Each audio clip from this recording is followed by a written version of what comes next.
వి gold trusted gold buyers తాకట్టులో ఉన్న బంగారాన్ని విడిపించి ఈ రోజు ఉన్న మార్కెట్ ధరకే కొనబడును. మరిన్ని వివరాలకు సంప్రదించండి 77107720.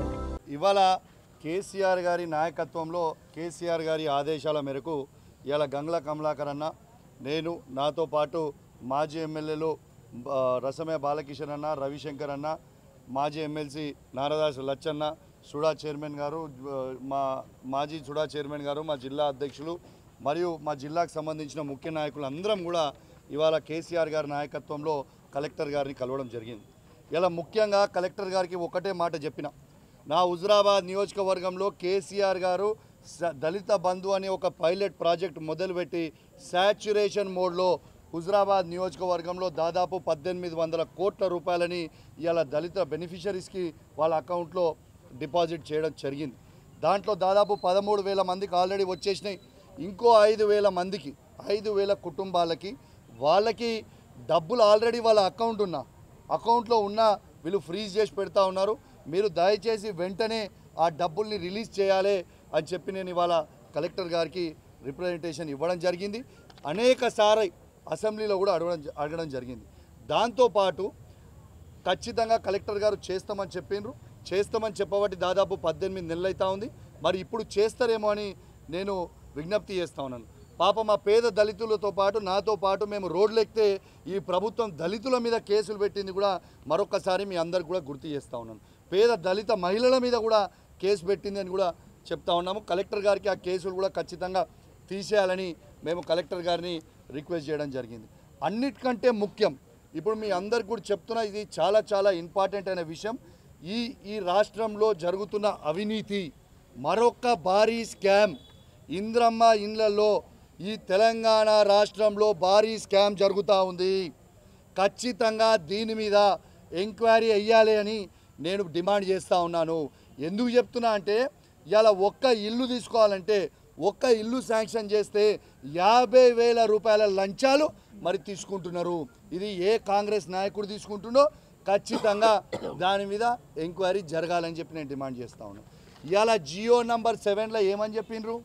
జియో నంబర్ 7లో ఇవాళ వాళ్ళు ప్రభుత్వం ఇచ్చిన జియోనే, ఆ జియోలో ఏం చెప్పిండ్రు? గ్రామ సభలో పెట్టి ఇవాళ బెనిఫిషరీస్ని మేము ఎంపిక చేస్తాము అని చెప్పిండ్రు. మరి ఇలా గ్రామ సభ, నేను ఉదాహరణ చెప్తున్నా, నా నియోజకవర్గమే చెప్తా ఉన్నాను. 107 గ్రామ పంచాయతీలు ఉన్నాయి, 60 వార్డులు ఉన్నాయి. నేను సవాల్ విసురుతున్నా, ఛాలెంజ్ కడతా ఉన్నా. ఏ ఒక్క ఊర్లో కానివ్వండి, ఏ ఒక్క వార్డులో కానివ్వండి గ్రామ సభ పెట్టి బెనిఫిషరీస్ని ఎంపిక చేసిండ్రా?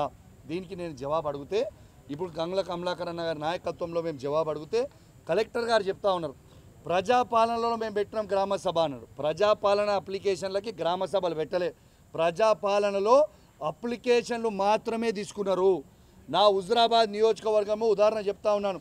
నా హుజురాబాద్ నియోజకవర్గంలో 39,000 మంది ఎలిజిబుల్ అని 5 మండలాలలో 2 మున్సిపాలిటీలలో వాళ్ళే డిసైడ్ చేసిండ్రు. మరి ఆ 39,000 మందిలలో ఇవాళ ఇప్పుడు అనౌన్స్ చేస్తున్న లిస్టులు బూత్కి 9 అని ఎట్లా అనౌన్స్ చేసిర్రు? మరి గ్రామ సభ ఎందుకు పెడతలేరు? ఎవరు ఇంట్రెస్ట్ ఉన్నది ఇలా? మరి గ్రామ సభ పెట్టి బాజాబ్తు ఆయన ఏ నాయకుడు ఏ పార్టీలను ఉండనివ్వండి, కాంగ్రెస్ పార్టీలో ఉండనివ్వండి, బీజేపీ పార్టీలో ఉండనివ్వండి, బీఆర్ఎస్ పార్టీలో ఉండనివ్వండి, ఎలిజిబుల్ ఉంటే వాళ్ళకి ఖచ్చితంగా ఇవ్వాలి. ఇలా రాజకీయం చేయకూడదు. మరి ఇంట్లో రాజకీయం చేసుకుంటూ చేయకూడదు అని చెప్పుకుంటూనే రాజకీయం చేసుకుంటూ గ్రామ సభ లేకుండా మీరు ఎందుకు ఎంపిక చేసిండ్రు? ఎవరిని అడిగి ఎంపిక చేసిరని చెప్పి మేము అడుగుతా ఉన్నాం. ఖచ్చితంగా దాని మీద జవాబు చెప్పాలి. ఇది హుజురాబాద్ నియోజకవర్గంలోనే కాదు, మొత్తము తెలంగాణలోనూ అతి పెద్ద కుంభకోణము. నేను బాజాబ్తు చెప్తా ఉన్నా, దీని మీద ఎంక్వైరీ చెయ్యాలి.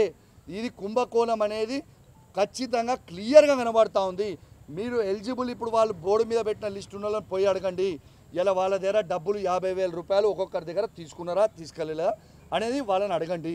ఖచ్చితంగా ఇది భారీ కుంభకోణం, పెద్ద స్కాము. దీని మీద ఖచ్చితంగా రెస్పాండ్ కావాలి. మళ్ళీ నేను అడుగుతా ఉన్న కమలాకర్ అన్న గారు చెప్పినట్టు, మరి అసలు కమలాకర్ అన్న గారు జిల్లా మంత్రిగా ఉన్నప్పుడు కేసీఆర్ గారి నాయకత్వంలో అసలు నెలకి ప్రతి డిపార్ట్మెంట్లో రివ్యూ మీటింగ్ పెట్టేది. ఎమ్మెల్యేలతోని, కౌన్సిలర్లతోని, చైర్మన్లతోని ప్రతి దగ్గర పెట్టేది. అసలు ఇప్పటిదాకా 18 నెలలు అయితే ఒక్క రివ్యూ మీటింగ్ పెట్టరా అండి? నాకు అర్థం కాదు. ఎవరికి చెప్పుకోవాలండి? జిల్లా ఇన్ఛార్జ్ మంత్రి గారేమో పోయి ఎక్కడో హైదరాబాద్లో అనుకుంటారు. కనీసం నువ్వు ఇక్కడికి వచ్చి రివ్యూ మీటింగ్ పెట్టకపోతే ప్రజల సమస్యలు ఎట్లా చెప్పాలి? ఇప్పుడు ఉదాహరణ చెప్తా ఉన్నాను, ఎంత దారుణం అంటే పరిస్థితి మీకు చెప్తా ఉన్నా.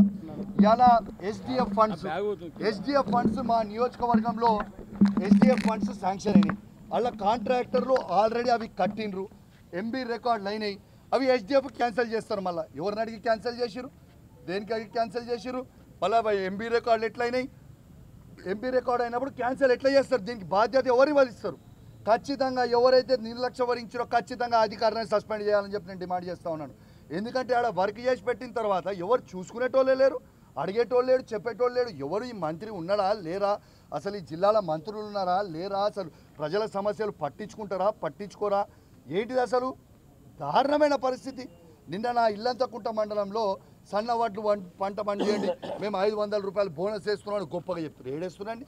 నిన్న ఇల్లంతకుంట మండలంలో మరవన్పల్లి గ్రామంలో అమరేందర్ రెడ్డి అనే ఒక రైతు సన్నవడ్లు పండియమంటే పండిస్తే వర్షంకి తడుస్తూ ఉంది, ధాన్యము ఎత్తుకుంటామంటే కనీసం తీసుకుపోతలేరు. జమ్మికుంటలో ఆడున్న మిల్లు నేడే తీసుకుంటారు, మేము కరీంనగర్ పంపుతామని నిన్న వాళ్ళు వైరల్ అయినప్పుడు చెప్పారు. ఎందుకు తీసుకోవాలని జమ్మికుంటలో? దేనికి తీసుకుంటారు? ఈ ప్రభుత్వం ఏమి చేస్తుంది అని చెప్పి నేను అడుగుతా ఉన్నాను. ఖచ్చితంగా మేము చెప్తా ఉన్నాం, కాంగ్రెస్ మంత్రులకు చెప్తా ఉన్నాం, రేవంత్ రెడ్డి గారు కూడా చెప్తా ఉన్నాం. ఖచ్చితంగా మేము కేసీఆర్ గారి నాయకత్వంలో ప్రజల పక్షాన నిలబడి తీవ్రమైన ఉద్యమం చేస్తాం. మీరు మీ ఇష్టరాజ్యం చేసుకుంటా అందాల పోటీ ఎవరు అడిగింది భయ్? అందాల పోటీల మీద రివ్యూ మీటింగ్ పెడుతుండు. ఒక్క రైతుల ప్రొక్యూర్మెంట్ మీద రివ్యూ మీటింగ్ పెట్టిండా? ధాన్యం దడిచి రైతులు అల్లాడిపోతురు. ఇప్పటిదాకా రైతులను పట్టించుకుండా కనీసం కొంటుర్రా? ఏమైతుందో రివ్యూ మీటింగ్ అలా పెట్టినరా? ఇండియా పాకిస్తాన్ తాజా అప్డేట్స్ కోసం డౌన్లోడ్ చేసుకోండి RTV లైవ్ యాప్.